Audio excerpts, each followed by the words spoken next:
Video में हम चर्चा कर रहे हैं पितृदोष शांति के उपाय। इससे पूर्व की वीडियो में मैंने आपको यह निवेदन किया था कि पितृदोष किस कारण से लगता है और पितृदोष की जन्मपत्री में पहचान क्या है, वो आपने इससे पिछली वीडियो में सुना होगा। नहीं सुना होगा तो उसमें सुन लीजिएगा। अब इस वीडियो में हम चर्चा कर रहे हैं कि पितृदोष से बचने का उपाय क्या है, वो सुन लीजिए।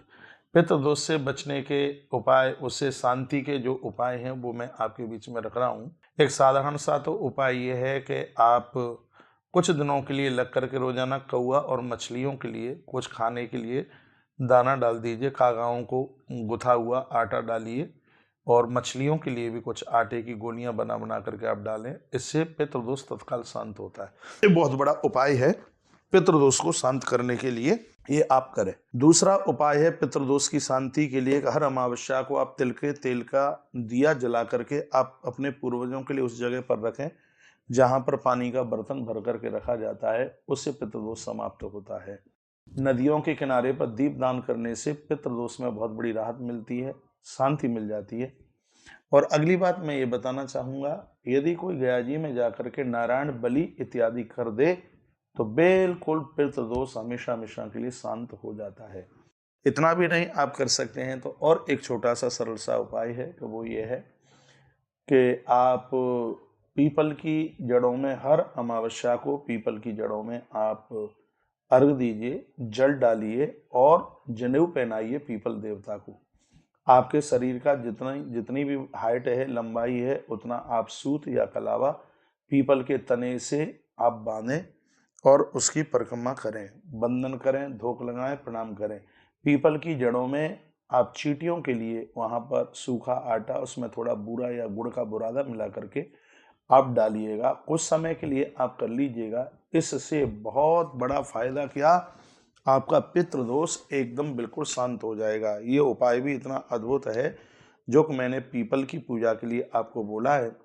यदि हर अमावस्या को यदि आप करते हैं तो ये एक बहुत बड़ी बात हो जाएगी, बहुत बड़ी शांति हो जाएगी। मैंने नारायण बलि के लिए आपको कहा है, मैंने कौए के लिए गुथा हुआ आटा उसके लिए मैंने आपको कहा है, या फिर आप रोटी का चूरमा बनाइए, उसमें थोड़ा गुड़ वगैरह डालिएगा और वह आप कौए के लिए डालिए।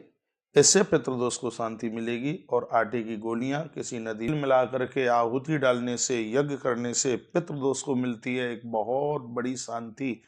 तर्पण श्राद्ध के द्वारा तो ये होती है, ये तो खैर जबरदस्त बात है, लेकिन ये और भी ये मैंने आपको ये बातें बताई हैं इस पितृदोष को शांत करने के लिए।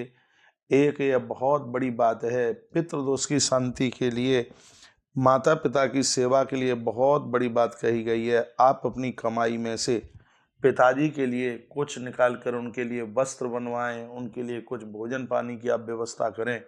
और मैं निवेदन करना चाहूँगा कि जो ज़्यादा ना आपसे बन पावे तो एक 3 महीने के लिए रोजाना अपने पिताजी के चरण धो करके और वह चरणोदक ले लें।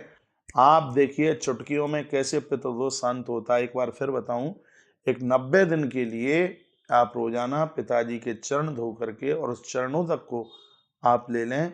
इससे पितृदोष बिल्कुल हमेशा हमेशा के लिए शांत हो जाएगा। और सुनिएगा, सूर्य भगवान को अर्घ देने से पितृदोष होता है शांत।